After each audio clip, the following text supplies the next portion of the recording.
Marks and Harrison right now. For what? Loser Joe Brown. They had to carry you to court for child support. Hobby Lobby and several other companies win their case against the Affordable Care Act at the Supreme Court in a limited ruling. Justices said family-owned businesses have the right to not provide insurance that covers birth control to their employees on religious grounds.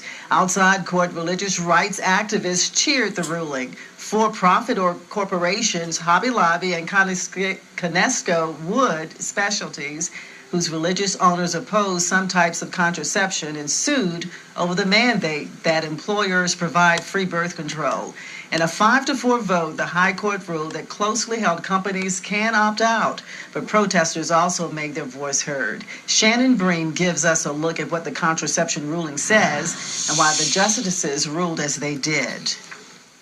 We're thrilled with this decision.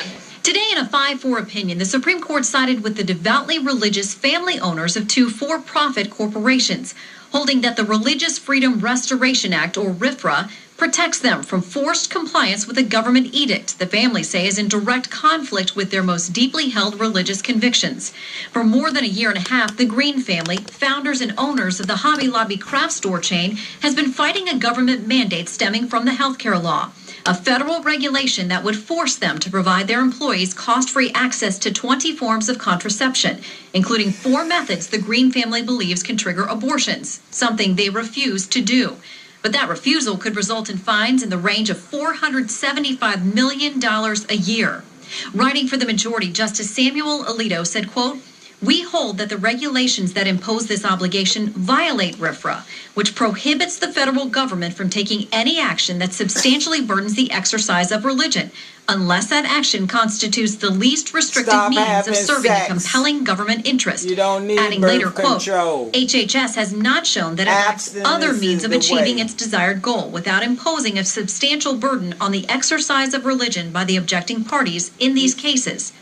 Responding to today's decision, Hobby Lobby co-founder Barbara Green said her family was overjoyed, adding, quote, "The court's decision is a victory, not just for our family business, but for all who seek to live out their faith." The court issued a careful ruling, it issued a narrow ruling, and it squarely rebuked the administration's groundless position that Americans lose their religious freedom when they go out and open a family business. Justice Ruth Bader Ginsburg called the majority's view radical and decried the interpretation that the law, quote, "demands accommodation of a for-profit corporation's religious beliefs, no matter the impact that accommodation may have on third parties who do not share the corporation owner's religious faith.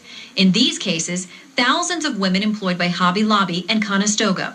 An assertion Alito directly rebutted, writing that there are other ways of making sure female employees retain full access to any FDA-approved method of birth control they choose without forcing devoutly religious business owners to foot the bill.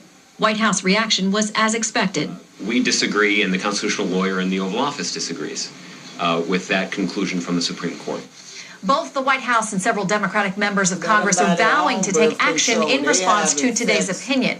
One of the first proposals comes from Democratic Senator Dick Durbin, who wants to require corporations that limit contraceptive choices to disclose that to all employees and applicants. In Washington, Shannon Bream, Fox News. President Obama wants Congress to assist women who lost access to contraception because of the court ruling. It should be noted that Hobby Lobby's insurance does cover 16 of 20 different types of birth control. It does not cover Plan B, the so-called morning after pill. They're having sex on their own time. A deadly police chase in Ohio. Ohio. Officers were trying to arrest a 26-year-old David Hill, who had several warrants, but Hill jumped into a car and took off. He finally crashed into another car at an intersection. A 40-year-old woman was thrown from her car in the wreck and killed. Hill was in serious condition. A Utah woman steals a van but returns it after she realizes there's a child inside. It all started when a mother left her van running with her 3-year-old daughter inside while she left to check on her house. That's when 22-year-old Idalie Proano hopped in and took off. When she discovered the child, she drove back to the van owner's house, knocked on the door, returned the little girl. Carano then asked if she could come inside and wait for police so she could turn herself in. A Sunday afternoon visit to a playground turned violent for a Cleveland boy. Police say 3 or 4 people inside a blue car fired shots while the 4-year-old was playing with his older sister. A bullet hit him in the leg. He's recovering tonight. Police have arrested 1 person and are looking for a second. Oh my God. Police have identified a man who was hit and killed by a train while fishing from a trestle in Smith County. 52-year-old Lewis Perry was with a 6-year-old girl who was also killed.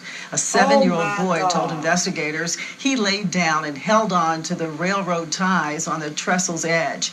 A spokesperson for Norfolk Southern says trestles are private property and have no trespassing signs. When we come back, GM unveils its plan to compensate families of those hurt because of its vehicle defects. At the same time, it recalls millions more cars. Pay up, suckers. And want to be the next American Idol? We'll tell you where you can audition. That's coming up. And the cold front approaching is going to bring us some thunderstorms later.